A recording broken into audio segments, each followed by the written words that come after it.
Mark chapter number 9, there's a certain man that comes to Jesus with a request concerning his child who's been tormented by an evil spirit.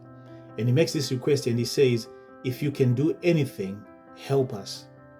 And so he's asking about the willingness of Jesus and his capabilities. So he's calling upon the ability of God and the willingness of God to say, if you can do anything about it, is there anything that can be done about it? If so, please help us. And so Jesus responds and flips it back on him. And he makes us understand that it is not about the willingness of God. It is not about the ability of God, because the ability of God is beyond question, because he can do exceedingly abundantly above what we ask or think. So about this request, what he had asked, God was able to do exceedingly abundantly above it. But Jesus then turns it on him and says that this is not about what I can do. It's about what you can believe. He says that if you can believe, then all things are possible.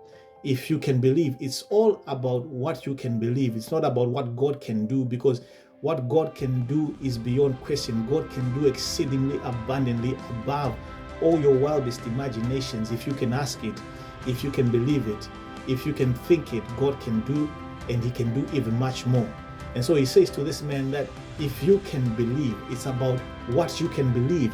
And so many of us are trapped in a mind that says, if God wills it, it will happen.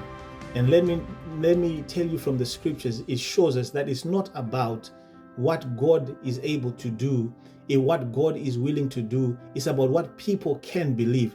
So if you find that when Jesus moved around in his ministry, one of the common statements that you'll find in the Bible is that your faith has made you well. It's what you can believe. It's what you can have faith for. It is what you can believe. And so today, whatever is facing you, whatever you are faced with, never doubt that God is willing. Never doubt God's ability. But can you believe is the main question. What can you believe God for? What can you believe about what you are going through? What kind of change do you believe is possible? What kind of intervention can you believe for? What kind of miracle can you believe God for? That's the most important thing. What can you believe? And what do you believe? Because that's the key thing. Not what God can do, not what God is willing to do, because God is willing and able, but what can you believe?